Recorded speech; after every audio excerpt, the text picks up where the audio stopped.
Good morning. I come here today as a lifelong Georgian, a product of our public school system, and a proud parent of a student at public schools. I'm also proud to represent 83,000 Georgia educators who are members of PAGE, the Professional Association of Georgia Educators. We strongly oppose this amendment for many of the reasons already expressed here today. It's being pushed by out-of-state, for-profit interests, and it is not in the best interest of our kids. And truly our future. As our teachers and our bus drivers and our paraprofessionals commit themselves with the declining resources daily to our children, we urge voters to do the same and vote no on this amendment.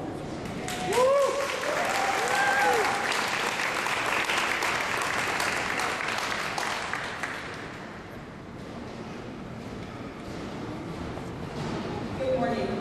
I'm Helen Butler, Executive Director of the Coalition for Gender and Wildlife Convener, Dr. Joseph Lowry. Of course, he's 91 years of age, and sometimes it just doesn't work early in the morning. But I'm here to say on his behalf and on behalf of the Georgia Coalition of Black Women, Gabrielle, of our member organizations of the Coalition for the People's Agenda, that we stand here to say that we're not against charter schools, but we are against amendment number 1.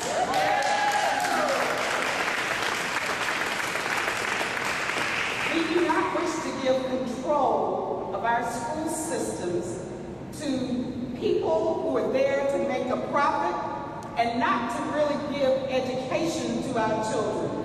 You know the statistics in terms of public versus charter schools. It's all in writing, black and white. If you can read, which our public schools are helping our children do, you can understand that charter schools, like public schools, if you give them all the resources that they need, everyone can succeed.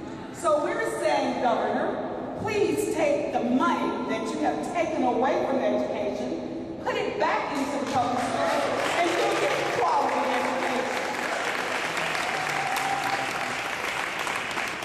We don't want you to be fooled, as all of the speakers have told you, that this amendment is not the pretty flowery language that it says. You need to read deep into the details, and you will understand that it's not about charter school, but it's about control and power. And we, in the civil rights community, refuse to relinquish our power. We fought for this. Yeah. Dr. King died for these rights, and we will not give it up to for-profit organizations. So, we're here to say, for all of you who are going to vote on November 6th on amendment number 1, you're going to vote no. That's right. And we'll be across the state to tell everybody to vote no on amendment number 1. You have an investment in our children throughout public schools, and it's there for all children. If you put the money and the resources in public schools, they can do with it what any other school will do. So vote no to this amendment.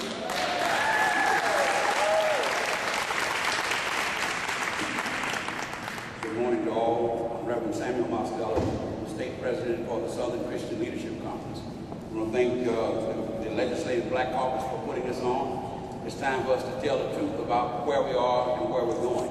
Well, this is the charter for the future. Yeah. Is it going to be charter schools or public schools?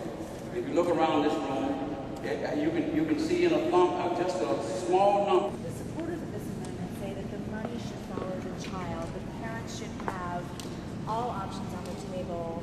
They should have this type of choice, and I know that the current charter schools, they do. But what do you say to these supporters who say, I mean, y'all talk about money, but they We say simply that those options are already there. They already have options available in magnet schools and charter schools. Private schools. Countless private schools across the state. Those options are already there. What we're saying is we don't want charter schools to be funded, their kids to be funded at 2.5 times the rate of K-12.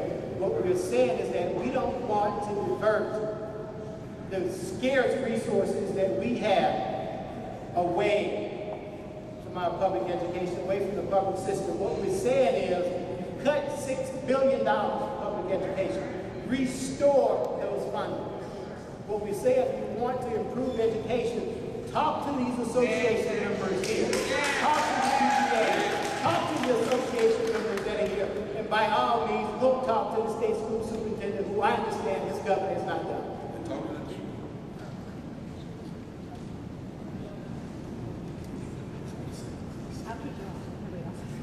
Please. The other issue that this other side brings up is the fact that Georgia's educational system isn't where it needs to be, and why not offer alternatives if we're not getting the national average in SAT scores, if our test scores aren't where they need to be? We are not here to say no to alternatives. You've not heard a single speaker today say that we don't support alternatives, we don't support charter schools. What we are saying to you, we do not support this governor's takeover of usurping the power away from these locally elected school boards to make that decision. This amendment has nothing to do with charter schools. This amendment is about a power grab, it's about big money interests, and it's about the corrupted influence that money has, not just in this gold dome, but what it has when it comes to our public coffers and those monies that we collect from the public interest. What is your opinion of the whole T-SPONS fight was all about local control, and yet those same folks who are supporting T-SPONS or opposing T-SPONS are now supporting this amendment, saying really about Senator, before you come on up here and join me. Answer that question. I'm going to let the Lord finish. Yeah, and just, some of the same folks who are preaching local control are the ones now supporting this amendment. Would you say it's state control? Well, I think there's a whiff of hypocrisy there. People who were preaching it before, if you're saying that people were preaching before are now supporting this amendment, I think there's a whiff of hypocrisy there. And all these arguments would be great. We're not going to argue in terms of charter schools, but at the same time, if we had evidence, hard numbers that show that charter schools do appreciably better than regular public schools, then that might be a strong argument. But the fact of the matter is that our Georgia Department of Education did a study of charter schools and showed that they did no better, and oftentimes did worse than the regular public schools. That's right. So, to argue all of these things, but not recognize the fact that charter schools are, however viable an option, are not the silver bullet, is to make these arguments and not recognize that, I think is false.